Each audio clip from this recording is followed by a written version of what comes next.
বন্ধুরা, half KG ছাতুতে বনফুলের লাচ্চা সেমাই আপনারা দিয়ে আপনারা এই যে মিক্সচার করে নেবেন। কিছুক্ষণ মিক্সচার করে সুন্দরভাবে হাফ কেজি ছাতুতে এই সমপরিমাণ লাচ্চা সেমাই দিয়ে মিক্সচার করতে থাকবেন। ধন্যবাদ। আসসালামু আলাইকুম বন্ধুরা, আপনারা এই যে দেখতে পাচ্ছেন হাফ কেজি ছাতুতে হলুদ পোলাও উমাচরণের বেশ কিছু আমি দিয়ে দিলাম। দিয়ে আপনাদেরকে 5 মিনিট এটা মিক্সচার করতে হবে। মিক্সচার করার পরে এই যে আবার এই সাদা পোলাও দিচ্ছি। সাদা পোলাও দিয়ে আপনাদেরকে আবার 5 মিনিট মিক্সচার করতে হবে। আমি হয়তো ভিডিওটি ছোট করার জন্য আমি কিছুটা কেটে কেটে করেছি, কারণ এই ভিডিওটি মোটামুটি ধরেন যে আধা ঘন্টা 40 মিনিটের ভিডিও। সেখানে আমি কেটে কেটে মূল মূল পয়েন্ট যেগুলো আছে সেই পয়েন্টগুলোতে আমি আপনাদেরকে চেষ্টা করছি যে আপনাদেরকে খুব অল্প সময়ের মধ্যে একটি ভালো টোপ এবং কার্যকরী টোপ করে দেখানোর জন্য। এই যে দেখছেন আপনার সাদা পোলাও দিয়ে এটা আপনার সম্পূর্ণ সাইডে মিশিয়ে দিয়ে এটা আপনার মিনিমাম 5 মিনিটে আপনার মিক্সচার করতে হবে। 2 হাত দিয়ে ডলা দিতে হবে। ডলাটা একটু খুব শক্তির সঙ্গে দিবেন। ইনশাল্লাহ আপনারা যেখানে কাতলা মাছ শিকার করবেন, এবং মনে রাখবেন যতখানি ছাতু হবে ততখানি ডিম দিবেন। এরপরে যে নারকেল তেল, প্যারাশুট নারকেল তেল এই হাফ কেজি ছাতুতে প্রায় আপনার 20-25 গ্রাম আপনি দিয়ে দিবেন। 25 গ্রাম খানিক আপনি দিলেই হবে। প্যারাশুট তেল দিয়ে আবারও আপনারা মিক্সচার করতে থাকবেন। মনে রাখবেন যে মিক্সচারটাই হচ্ছে মেন। আসলে কাতলা মাছের টোপের জন্য যত মোলায়েম টোপ হবে তত মাছে মুখ দিবে এবং মাছ খাবে, এবং পয়েন্টে মাছও থাকবে। এই যে 2 হাত দিয়ে ডলাটা একটু শক্তির সাথে দিবেন। এবারে আসেন ঘি। এটি গাওয়া ঘি আপনার, এটা আমি অবশ্য পাবনা থেকে নিয়ে আসি। এই ঘিটা অত্যন্ত চমৎকার ঘি। লক্ষ্মী মিষ্টান্ন ভাণ্ডার থেকে আমি এই পাবনার লক্ষ্মী মিষ্টান্ন ভাণ্ডার থেকে ঘিগুলো নিয়ে থাকি। এই ঘি আপনার 20-25 গ্রাম দিবেন। 20-25 গ্রাম দেওয়ার পরে আপনারা আবারও এটাকে মিক্সচার করবেন।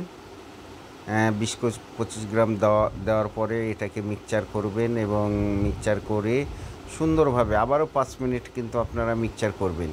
দেখবেন আস্তে আস্তে এক একটা ফ্লেভার, এক এক রকম ফ্লেভার আসবে। ঘি দেওয়ার পরে এক এক রকম আসবে, নারকেল তেল দেওয়ার পরে একরকম আসবে। আসলে শেষের দিকে যে ফ্লেভারটা আপনার গোটা ঘর সুগন্ধিতে ছড়িয়ে পড়বে আপনারা দেখতে পাচ্ছেন। এটা আবারও আপনারা 5 মিনিট মিক্সচার করবেন।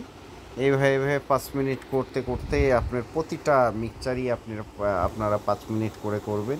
ইনশাল্লাহ আপনারা বিফল হবেন না। আর চ্যানেলটি আপনারা অবশ্য যারা নতুন দেখবেন তারা সাবস্ক্রাইব করবেন। এই যে দেখতে পাচ্ছেন, এই যে মিক্সচার হয়ে গেলে এবারে ডাবরের মধু আপনার 15 গ্রাম খানিক দিলেই হবে। মধু খুব একটু বেশি দেওয়ার দরকার নাই। শীতের সময় মধু না দিলেও চলবে। শীতের সময় মিষ্টির উপরে আপনারা এই ছাতুটা করবেন, যেহেতু গরম একটু মধু দিয়ে দিতে হচ্ছে আমাকে। আপনারা দেখতে পাচ্ছেন যে মধু দিয়ে আবারও মিক্সচার করতে হবে আপনাকে 5 মিনিট। মনে রাখবেন যেটাই দিবেন সেটাই মিক্সচার করবেন 5 মিনিট। তাহলে আসলে ছাতুর যতগুলো কোনা আছে সেই সব কণায় কণায় আপনার এই মধু বলেন, তেল বলেন, ঘি বলেন, সব এগুলো ঢুকে যাবে। ঢুকে গেলে হয় কি, আসলে সব জিনিসের সংমিশ্রণ, আপনারা যে জিনিসটা দিলেন সেটা যদি সংমিশ্রণ না ভালো হয় তাহলে সেক্ষেত্রে আপনাদের হয়তো মাছ একটু কম টানবে। আপনারা যারা বড় কাতলা শিকার করতে চান অবশ্যই বড় কাতলার জন্য এই টোপটি করা। এই টোপটি দিয়ে আমি একই দিনে 10টা কাতলা শিকার করেছি, এবং কাতলার সাইজও সব অনেক 5 থেকে 10-11 এই ধরনের কাতলাগুলো আমি হিট করেছিলাম। আপনারা হয়তো এটা একবার চেষ্টা করুন। যে কোনো আপনার যে ছাতু ভালো লাগবে সেই ছাতু দিয়ে আপনারা করতে পারেন। তবে এটা ল্যাপিং আমি যেটা দিয়েছিলাম, যেহেতু ভিডিওতে ল্যাপিংটা দেওয়া নাই, সেই ক্ষেত্রে আমি আপনাদেরকে জানাতে চাই এটা ল্যাপিং আমি দিয়েছিলাম। শুধু একটি মিষ্টি চার উপরে ল্যাপিং দিয়েছিলাম, নারকেল তেল আর পাউডার দুধ।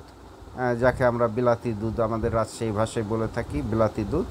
এই তেল দেওয়ার পরে আপনার বিলাতি দুধ দিয়ে আপনি থ্রো করবেন যে কোনো একটি পয়েন্টে। তবে এখানে আমি দুইটি ছাতু খেলেছিলাম, একটি হচ্ছে এই যে কালারফুল ছাতু আর একটি হচ্ছে বুটের ছাতু এবং বুটের ছাতু এবং ভুট্টার ছাতু। এই বুটের ছাতু এবং ভুট্টার ছাতু দুইটা টোপ খেলেছিলাম, দুইটা টোপই কম বেশি ভালো টান টেনেছে। আপনারা দেখতে পাচ্ছেন এই যে খুব শক্তি দিয়ে আপনাদেরকে এটা ডলতে হবে এবং ডললে আপনার পারফেক্ট হবে, আপনার টোপটা পারফেক্ট হবে। আর মনে রাখবেন যে ডিমটা একটু পরিষ্কার করে নেবেন এবং ময়লা ডিম এবং গন্ধযুক্ত ডিম ব্যবহার করবেন না। আপনারা খুব সুন্দরভাবে ডিমের যেগুলো মরা পিঁপড়া থাকবে সেগুলো পরিষ্কার করে নেবেন। তো করে নিয়ে তারপরে আপনারা লাড্ডুর সঙ্গে আপনারা টোপ খেলবেন। তো সবাই আপনারা দেখতে থাকবেন।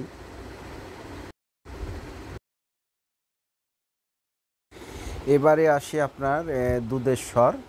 এটি মোষের দুধের হলে ভালো হয়, মানে মহিষ। তাহলে আপনার যদি গরুর দুধ হয় সেক্ষেত্রেও কোনো সমস্যা নেই।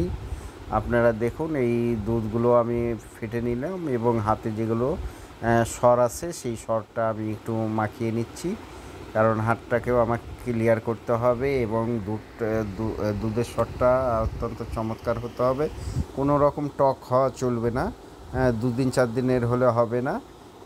এই যে আপনারা দেখতে পাচ্ছেন এই যে মিষ্টি রসগোল্লা অর্থাৎ মিষ্টি, এই রসগোল্লার এই রসটা আপনার ফেলে দিতে হবে।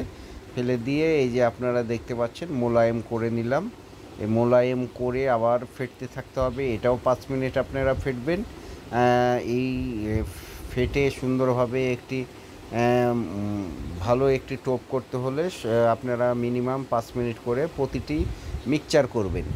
মিক্সচার করলে ইনশাল্লাহ আপনার এক পয়েন্টে কাতলগুলো আপনার আশপাশে দেখবেন যে মাছ যদি কারো খায় আপনারও খাবে, এবং সেই সাথে আপনার যদি কারো মাছ না খায় সেক্ষেত্রে আসলে করার কিছু থাকে না।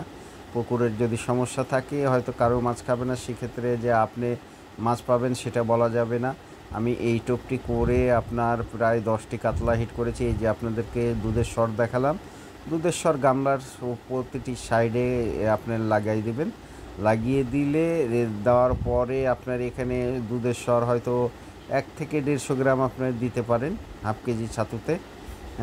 এই যে 4 সাইডে মাখিয়ে নিয়ে আপনার এটাও আপনার মিনিমাম আপনারা 5 মিনিট আপনারা মিক্সচার করবেন। আপনার প্রচুর একটি ঘ্রাণ চলে আসছে। স্বর যখন দিবেন তখন দেখবেন যে আপনারা যে রুমে আপনি ছাতু মিক্সচার করছেন সেই রুমটি গোটাটায় আসলে সুগন্ধেই ভরে যাবে এবং প্রচণ্ড একটি খুব সুন্দর একটি ফ্লেভার বাড়াবে, সেন্ট বাড়াবে। এই যে দেখতে পাচ্ছেন এটা এই যে শর্ট দিয়ে যখন শর্ট দিবেন শর্টটায় আসলে এটার হচ্ছে শেষ প্রসেসিং, মানে যেগুলো ম্যাটেরিয়ালস ব্যবহার করি শর্টটায় আসলে শেষে আমি ব্যবহার করে থাকি। এটাকে চমৎকারভাবে ডলা দিতে হবে। আপনাদেরকে বলি এই ছাতু দিয়ে আপনি যে কোনো বড় বড় কম্পিটিশনে আপনি করতে পারেন, এটা অ্যাপ্লাই করতে পারেন। ইনশাল্লাহ আপনার ইনশাল্লাহ আল্লাহর রহমতে আপনারা ফেরত আসবেন না যদি সেই পুকুরের মাছগুলো খায়। এই যে চালনা দেখছেন এটা হচ্ছে শেষ প্রসেস। এই চালনাতে আপনার ছাতুগুলো নিয়ে চেলে নিতে হবে, যেগুলো আপনার অনেক হয়তো গুলঠি হয়ে থাকতে পারে, বড় কিছু দানা হয়ে থাকতে পারে, সেই দানাগুলোকে ফেলে দিতে হবে। এই যে দেখতে পাচ্ছেন আমি চালছি, চেলে নিয়ে আপনার নিচে পড়ে যাচ্ছে আপনার যেগুলো আছে এই ভালো জিনিসগুলো আপনার পড়ে যাবে। আপনার এই যে দেখতে পাচ্ছেন অনেক রকম এই যেগুলো থেকে যাচ্ছে, যেগুলো আসলে কাতলা মাছ, আসলে কাতলা মাছ তো হাঁপি টেনে খাওয়ার খাদ্য গ্রহণ করে।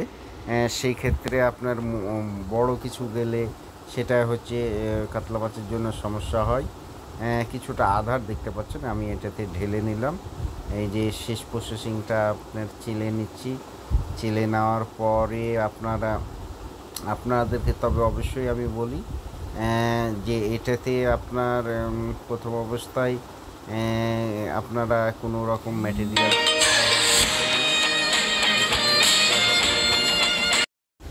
ম্যাটেরিয়ালস ব্যবহার করবেন না, আপনাদেরকে বলে দিই। তো সকলকে ধন্যবাদ জানাচ্ছি। আসসালামু আলাইকুম। চ্যানেলটি যদি আপনাদের ভালো লাগে অবশ্যই আপনারা এটি সাবস্ক্রাইব করবেন এবং লাইক করবেন। ইনশাল্লাহ আপনারা বিফল হবেন না।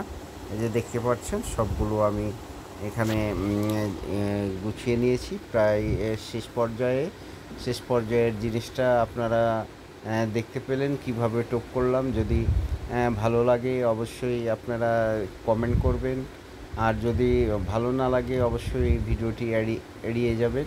এই যে আমি যেগুলো দানা হয়ে গেল সেগুলো আমি ফেলে দিলাম, ফেলে দিয়ে দেখা যাক এখন আর সামান্য অল্প কিছু হলো।